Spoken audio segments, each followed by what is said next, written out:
Okay. Hi, everybody. My name is Jessica Corvo, and I am so grateful and so delighted and just so tickled to have one of my nearest and dearest friends, Wilton, sharing his story. As you know, it is Mental Health Awareness Month, and I just can't help myself. I like talking about mental health and being part of the survivor group and everything. I personally like to raise awareness and continue to raise awareness on domestic violence and family trauma. And not everybody has the same story, but the healing is usually the same. And everybody with that fighting spirit, they seem to find themselves. And Wilton is definitely one of the fighters. And he is just an unbelievable person. His personal trials and tribulations or lessons and everything, going up, going down, going left, going right, you know, always getting back up, is just phenomenal. So the intention is just to kind of allow him to share his story. Again, talking about mental health awareness and any kind of labels that he has been assigned by therapists or other types of health professionals, and how he's able to leverage that in order to create a very successful company. And not just once, he's had a couple successful companies, and now he's international. So if you don't know him, you should. And this is going to be his story. So, Wilton, thank you so much for joining me. How are you today? I'm doing well, fam. Great to be back. Great to see you again. Thank you for having me.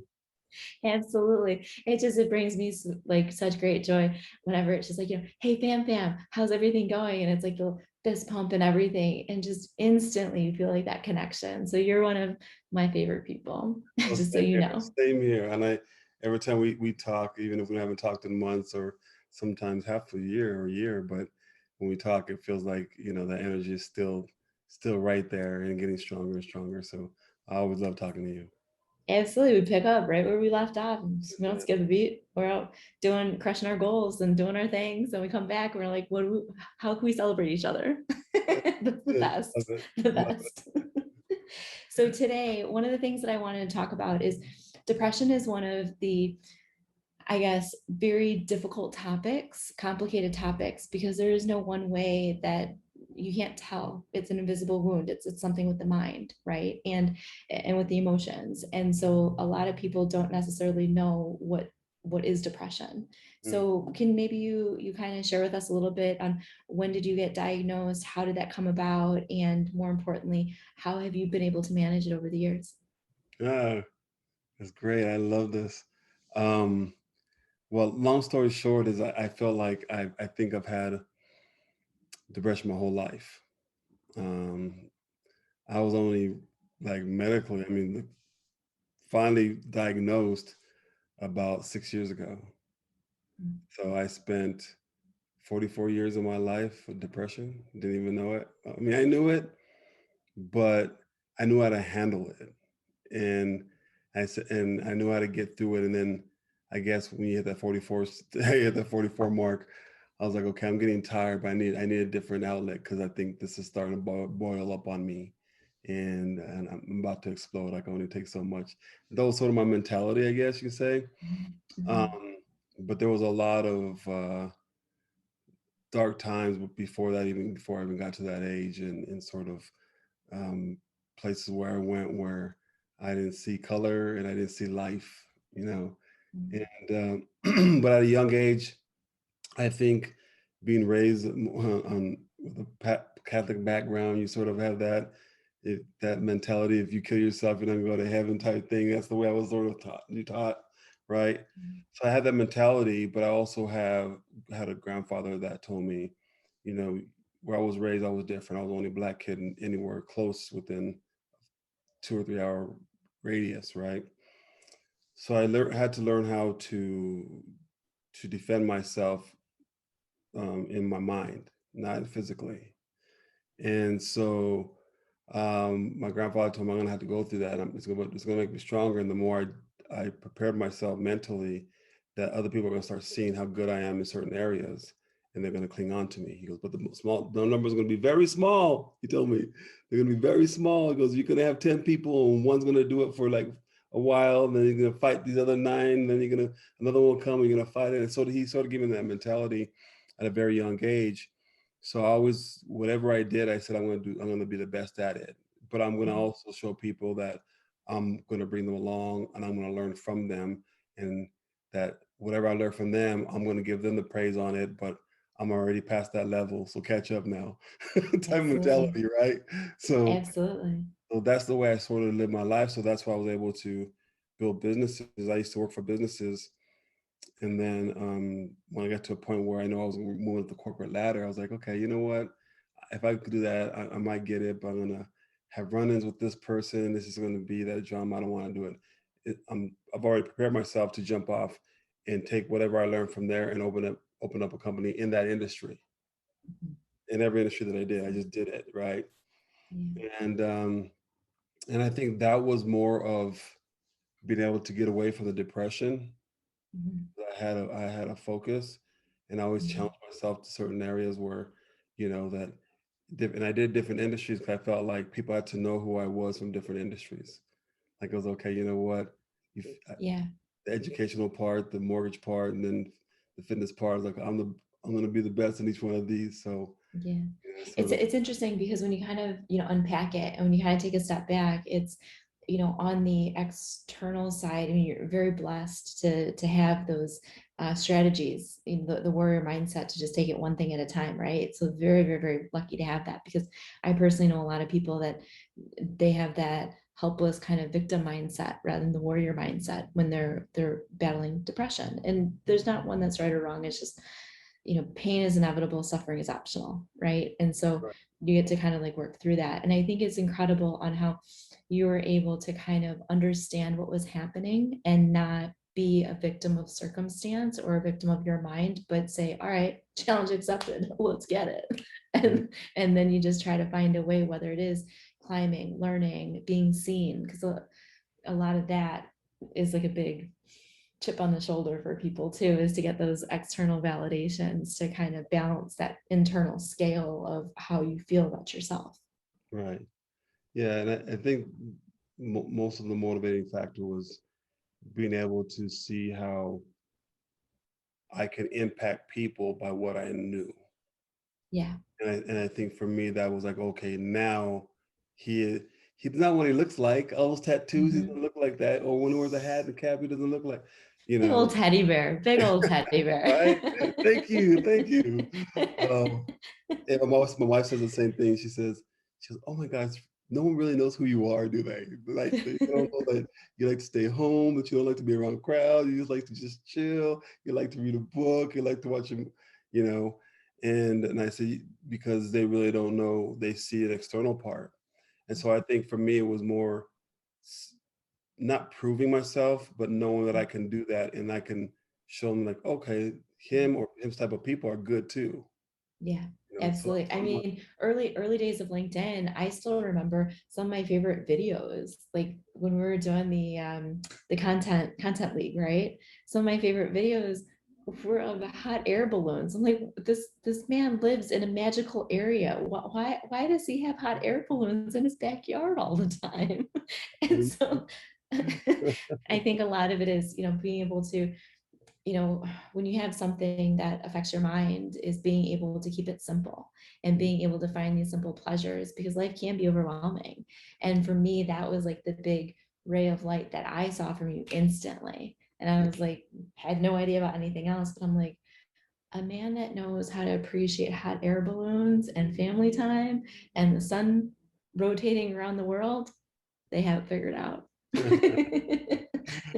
Yeah, well, So thank big snaps for that. you. You know, I've always learned to try to surround myself with better people. Mhm.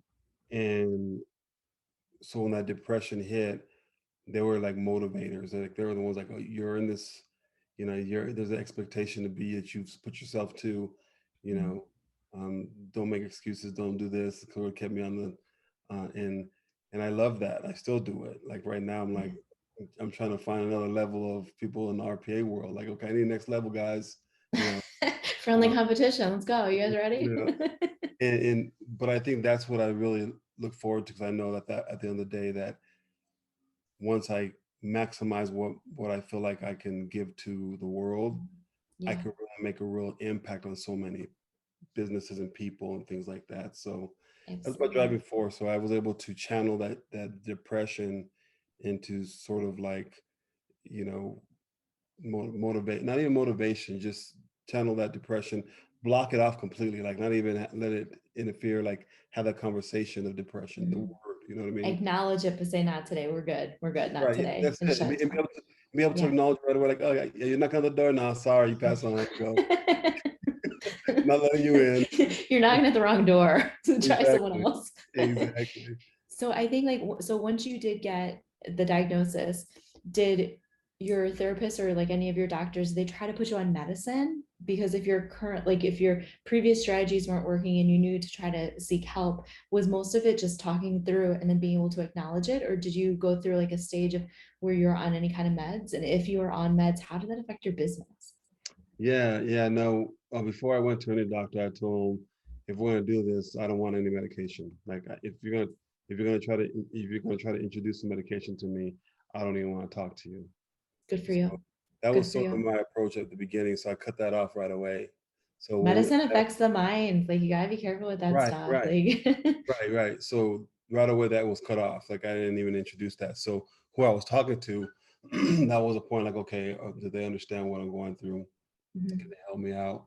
I went to a couple of therapists, and they really, I was like, yeah, but no, they really couldn't read me. And I went to this one, and he just went like, just like, boom, dude, that's it. What? That's it. He started figuring out stuff about. I was like, what? So, it just The sort of, box opened. It just opened, blossomed. that was it. Yeah. Um, I think that's good. I think that's like it's really powerful. Number one, to find somebody that you trust, that because those are vulnerable moments, right? And I believe that growth can only happen with those empowered vulnerable moments. So I'm super glad that when you're a patient advocate, so you knew what you needed, you knew what you didn't need, you knew what you wanted, you knew what you didn't want, and then you stayed true to that. Because I think a lot of times, especially with mental health, it's such a cloudy area where people they don't know how to advocate for themselves. And if right. you don't know how to advocate for yourselves, stand for nothing, fall for everything, right? Yeah. Yeah. And I think a lot of people can advocate if they know what's going to do their life. You know Yeah. what I mean? And for me, it was like, I'm going to make sure I put myself in the best position to be successful, and I had to get the Mhm. right people in front of me so I can make sure to Mhm. support my family, the way I want to support them. So I always sort of prepared for those situations, and it made it a lot easier to continue doing it. So Yeah. I've been able to handle depression, but and I've always had some dark moments, like where I didn't have this group of people, like, or Mhm. the strategy on how to handle my depression. Yeah. And I had times where if I had a gun, it would have been very tempting. If a gun was sitting next to me a couple of times, it would have been Yeah. very tempting. And I think that's why it's also so important to always try to be kind to people because you don't know what they're battling. And all it takes is one single affirmation of you got it versus like what's wrong with you. And that could just tip the scales and you just don't even realize sometimes. So that awareness, I would also like to commend you for just having an incredible awareness. And to me, I think that you are someone that I look up to in terms of healthy boundaries and knowing your own worth. So I know privileged information because we're friends, fam fam. I know that you've been through, ups and downs, and maybe if that's something that you can talk about, you had a business, you referenced, being in the corporate world, you had a business, and you and your business partner, you guys ended up like parting ways, and you ended up in a situation, but then you end up rebuilding. And that a lot of people don't always bounce back from a rebuild. So being able to have that resilience yeah, to have everything perfect, have to yell plot twist yeah, and then pick up the pieces. And then correct me if I'm wrong, but in terms of timeline, when you got diagnosed with depression, it would have been after that business or right around the same time. it was right after that business, literally right after that business. Yeah, yeah. So that, I mean, that must have been like really hard too. So was the business falling apart, was that the catalyst for you to say something's not working, I need help, or was it completely independent, just coincidental? It was completely independent. It was Mhm. my wife saying, I think it's time for you. You have all these signs. Like, okay, I'll go. You know what I mean? That was It's sort of good it. woman, good woman, good woman. Yeah, and I knew I already had it, but Yeah. I was like to a point where I knew I could handle it. I mean, Mhm. 'cause I've been handling it my whole life, so I can continue doing it. But then the more I started talking to, give my boy Gabe a shout out. Um, the more I started talking to Gabe, the more I knew like, okay, this is my release. I could be doing everything 1,000. Well, that hour was like, Mhm. I'm ready to talk to him. Like I'm excited to talk to him, right? Mhm. That sort of happened that way. The business, I had a I went to business. I was sort of built. I went worked for a fitness corporation. One on my own with a couple of partners. I became, you know, well respected in our region in the fitness industry. I used to train a lot of people. I don't know if anybody knows about Les Mills, but I was one of the ones that trained the instructors about how to teach Les Mills. I used to travel all over for Les Mills and do things like that. And so I built a big name here in New Mexico. I had a huge following, and so partners and a couple of guys, a couple of people had some huge followings here in New Mexico too. And we all worked together, and we decided, hey, after a while, after them trying to convince me to open up our own, I was like, okay, let's go open up our own.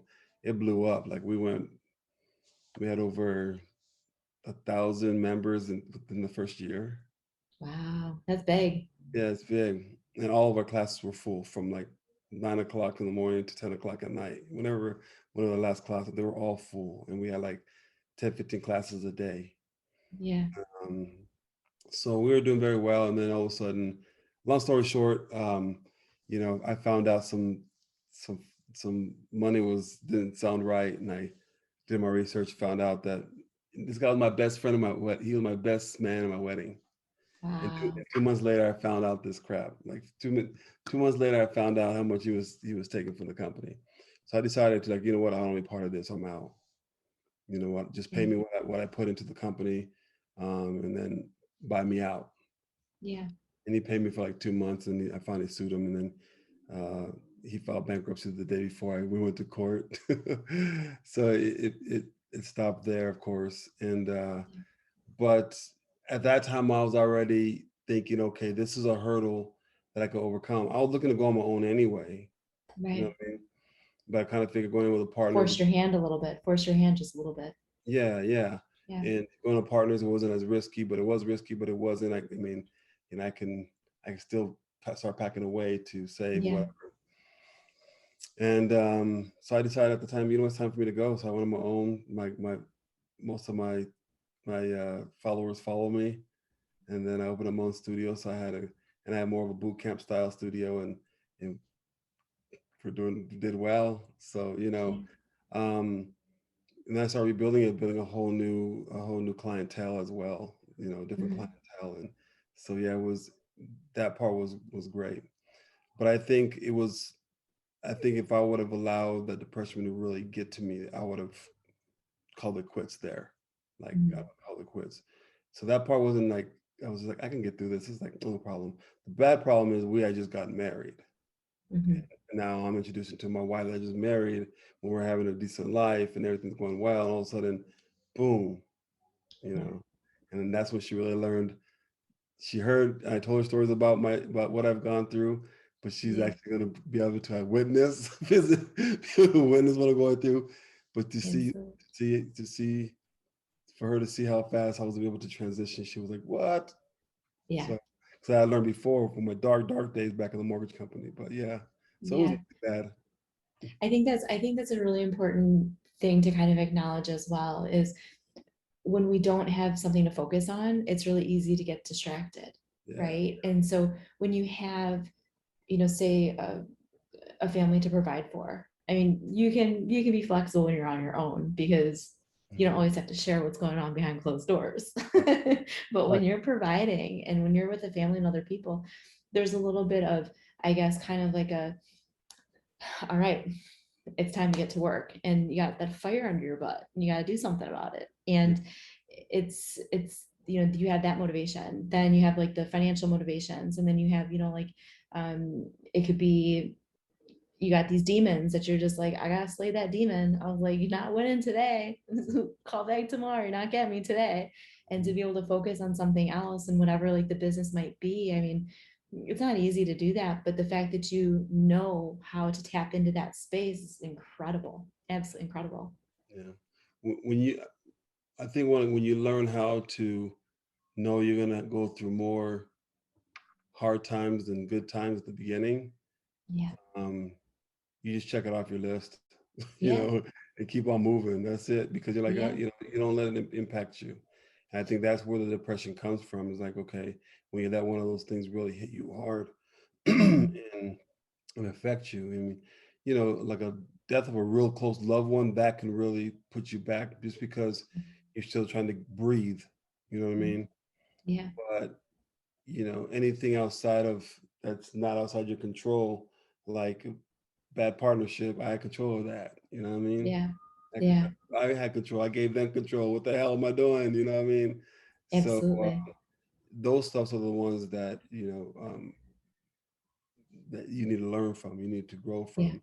And if you prepare for all those failures right away, they just become failure. They can become something that you can just dust off and not let the depression impact it. Plan for the worst, hope for the best, and just keep feeling forward, right? That's it. That's I, it. I think you also touched on a really, really, really important thing that as part of my world on a daily is emotions are messages from your soul. I personally believe that's it. It's just telling you what you need to be doing. If you're not feeling it, you don't need to be in that space. Simple as, nothing more, nothing less.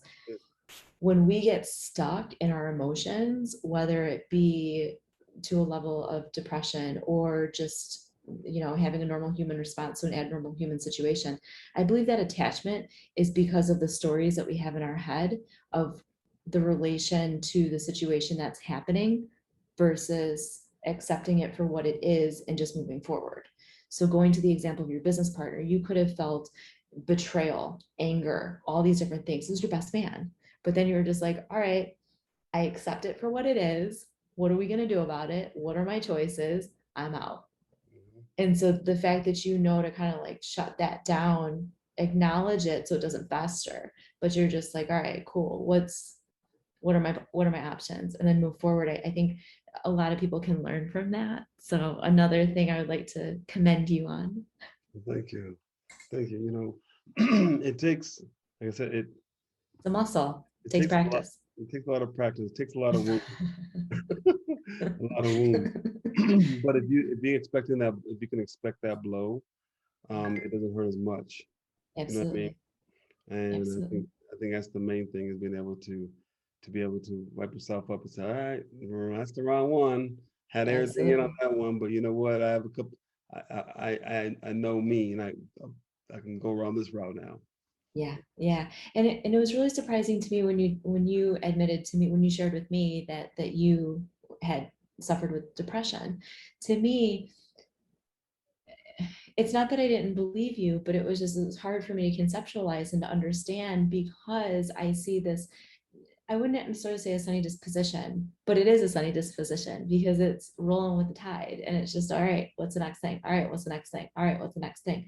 I wouldn't say that you dismiss things because you do acknowledge it. You're just like, to me at least, my interpretation of you is thank you for revealing your truth. Cool. I'm gonna go over here now. And Mhm. then you just, there's no judgment, there's no criticism, there's no backlash, there's no pushback. It's just cool. And off I go. Yeah. And I think that is something that I greatly admire about you. Well, thank you.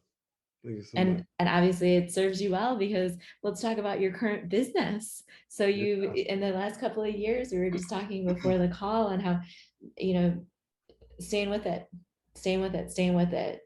Growing in a pandemic is a little bit tricky. Being Mhm. able to expand, figuring out kind of how much you want to invest in different things, and then just having that moment where everything kind of, expands. So, how have you been able to manage your depression in the course of the pandemic, having things shift? How has it affected your business? Lessons, blessings, what? Yeah, I think that it's a great question. I think that I was already mentally prepared for the pandemic. You know what I mean? I was already prepared for it, so like it really didn't affect me at all, like nothing. You know, I'm a very um, I love to be learning. I'm just like in the learning mode all the time. Yeah. Challenge And accepted. That's what you yeah, do. All yeah, right. and and I don't like to go. I'm a very what do they call that? When you like to stay at home and do nothing. Homebody. Yeah, Homebody. somebody, but it's Like introvert. introvert. There you go, an introvert. I'm an introvert. I Mhm. mean, like I'm a guy that has anxiety when I'm around other people. Like I have to like take a deep breath and put myself in that mind frame. Like okay, that's where like it's like whoa, that hits me hard, Yeah. right? Hmm. Not knowing if I'm gonna get, not knowing about something and having to be put in a spot on that's like anxiety too. So I know how to handle my anxiety. During the pandemic, it didn't really impact me too much. In fact, it allowed me to touch people that were panicking and needed what Hmm. I needed. It's like, okay, now you guys really need me. I've been trying to tell you guys for the last 2 years, you need me, now you need me, right? Yeah, So I absolutely. was sort of already prepared for that. Hmm. And so when people come on board, it's like, hey, don't worry, I got you type of attitude, Yeah, you I know. love it. And so I was sort of already visualizing that and prepared for that. And Mhm. and over the last 6 months, it's actually become a reality. The vision became a reality. Yeah. And Well, I'm gonna stop you there because I'm also gonna brag about you for a minute again. All of the videos and some of my favorite content. I mean, I like all your content.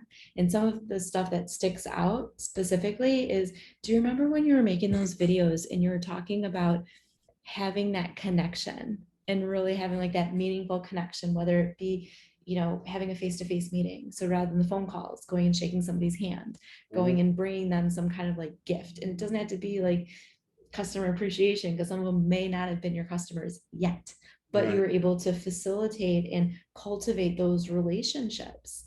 And now it's paid dividends. Mhm. And so I would like to kind of, number one, commend you on that. And number two, just kind of send a shout out to anybody who is like struggling with, being an introvert, perhaps even with like depression. Go call Wilton. He did it. He go check out his content. And so he can show you, give you little nuggets and strategies to be able to kind of, number one, cultivate that community that you don't necessarily need at the moment, but they come through for you when it counts, which I think is just tremendous. Yeah. So I, big props to you again. I appreciate it. Thank you so much. But I really think that when people with depression have an idea of what they want to do in their life, Mhm. they need to find the people that have already gone through it. You know what I mean? And I've been able to, Yeah. or know how to get through it, or know how to guide you Mhm. through what you're going through, right? Not leaning on your best friend or your mom to call her and tell her, hey, I'm going, it doesn't work that way. Um, so Experience counts. yeah, for sure. So just being able to have that open conversation with just one person and say, you know what, I heard you and I'm going through this and this is what I'm going through. What do you think about this? Oh man, I went through that and this would happen. So I've been able to have those conversations with people before that I've gone through what I'm going through. I'm talking to Mhm. like people I would never know. I'm like, the other conversation, I had a t-shirt on showing my tattoos with a billionaire. I'm like, what the heck? It's like this doesn't I make love sense. it. Where is this coming from, right? I love uh, it. you know, but honestly, I think it was just knowing that you have that that awareness of where you're going in your life and Mhm. what you want to do is so important, and Yeah. you have to lean on people that that are going to give you the information and Mhm. give you the push that you need to get there. Yeah, absolutely. Absolutely. Community is like incredibly important. I Yeah. mean, when you come out with any kind of ailment or any kind of diagnosis, in the very beginning, it's kind of, oh my goodness, this is surreal. I don't really know. How do I process all of this? Or it could be like, oh, okay, thank goodness. I figured it out. Now that I know, let's get on with it. So there's like, polarized responses or reactions to different things. But then I think regardless of what the reaction or the response is, the next step of finding the community is so important Right. because you have to validate your experience. You got to validate your reality. You got to validate and find these people, as you mentioned, that have been in the trenches or can give you, shed that light to help, lead the way. And so the fact that you're able to have that kind of mental tenacity and resilience and foresight to have those conversations, I think takes a tremendous amount of bravery that sometimes the ego can get in the way and prevent forward movement, because people don't know, either one, how to have the conversation, number two, how to identify the people. So maybe if you want to share, like, how did you find the people that you could open up to? Was it because they shared their story and then you shared yours, or was it because you're just like, hey, I'm struggling, I need someone to talk to, and it was kind of like throwing a bunch of darts in the dark? Yeah, and that's Dan, yes, some good ass questions, I've been there with different things. Yeah. I think that for me it was just being real in every conversation I have. Like if it came up Mhm. and I'm talking to business, like, like, well, I said, hey man, can you send this? Because I'm dyslexic. So can you do this? I'm very open, right? And they're like, oh, Mhm. you are, man. Yeah, well, I was doing this whole bad. And then all of a sudden we start talking about, man, yeah, I lost the business too. And then I was like, well, man, I went through this bad depression. And so it just sort of happened like in conversations, Yeah. and because man, I battled that too. You know what? My friend battled depression so bad. He's come over, and this is what he did. Da, da, da, da. And it's a trusted source that I understood that I know. I was like, reach out to that person. And all of a sudden, like, okay, well, I have a therapist. I was like, what? Like, what? And that's how it all Yeah. just happened, right? But Mhm. it was just being authentic and being real for every conversation that I had with anybody on the phone or Yeah. something like this. It was like, and then in that conversation, you understand that people are people and they're out Yeah. there to help you. Even if you don't do business together, they're going to help you, Yeah. you know and I when I was starting to open up like that, and it was just in conversation. It was nothing like trying to look for anything, right? Yeah. um that came up because at the point I was like, I can handle it. I can really handle what I'm doing. But Mhm. knowing that I validate, like you said earlier, validate Mhm. that I was doing it the right way is Yeah. it was good, but also tweaking a lot of stuff to make things a lot better Yeah. is even better. Yeah. Like, yeah, Working easy. You don't always have to work hard. I mean, you can be right, efficient and you can make it a little bit more simple than it needs to be. yeah, yeah, So, okay, so then I think like we'll make a shift into, let's take an opportunity now that people already fell in love with you and they obviously want to do business with you and they want to give you all of their money. How can they spend their money with you? Talk about your business. What have you been up to? yeah. Craziness. I think, like I again, there I go again, where I learned about RPA and I had to go on my own because I didn't see me growing with this company. Mhm. And their model was fine, but I was like, you know what? I know I could tap on the market, which is the small medium sized businesses, because what RPA was living in the enterprise world, and I was always doing bids against other RPA and vendors, and there's a lot of red tape. And I'm like, man, if the SMB market had this, this can doom, doom, doom. You can start knocking off hats because people need this. It's Yeah. actually a service. It wasn't about the money. Like I didn't even figure out how to do the money yet. I was like, they need this because this will change the game. Because I was a business owner in different industries. Like if I had RPA, I would have killed it. Because I gotta have Mhm. all that talent to focus on this and get not have to pay people to do this little rinky dink stuff. And so I just worked at it for like 2 years. Started working my way from my enterprise clients, trying to figure out how I can get smaller and smaller and smaller clients and how I had to tweak things to make that happen. So long story short, I was able to build a system in a matter of about 2.5 years to where I can help any client, any business from a mom and pop shop all the way to a company that has over 1,000 employees, which we do. Mhm. So I think that's great. And what's so the best way for people to get in touch with you? I think the best place for people to get in touch with me is probably just LinkedIn. If they LinkedIn is say, my favorite playground. I'm not gonna yeah, lie, it's my favorite playground. they say Jessica Corvo is, I saw you on Jessica Corvo show, then I know that it's going to be a legit, right? So the rest of them will pass by. If they don't Absolutely. mention you, like, so that they message me and they put your name in there, then it's game on. That's instant, like fam cred right there. That's it. That's it. That's it. I love it. I love it. Well, I definitely, Wilton, I definitely appreciate you having the time, taking the time, because I know you're incredibly busy, not just busy, but productive.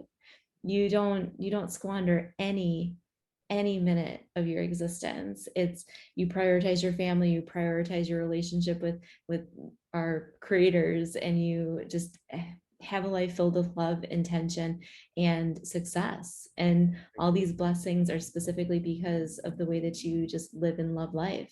And so being able to steal some time with you, I feel very blessed. So thank you for sharing your story and also giving some tangible nuggets for people to kind of maybe apply into their world so they could be just as successful. Well, I want to thank you. And first and last, before we end this, I am blessed. You're one of the first people that really pushed me out of my shell on LinkedIn like 3 years ago, I think it was. And Mhm. put fuel in the fire, right? Is that what it was? That's how you said it, right? I remember, right? And Yeah. Fear is fuel was the first one fear for is you. fuel. There Fear you is fuel because again, for me, I'm like emotions. What are go. those? That's it. It's Fear fuel. is We don't need to deal fuel. with that. Yes, exactly. So I Use want to it. Use thank it. you. Use it. Yes, and I want to thank you because you really allow me to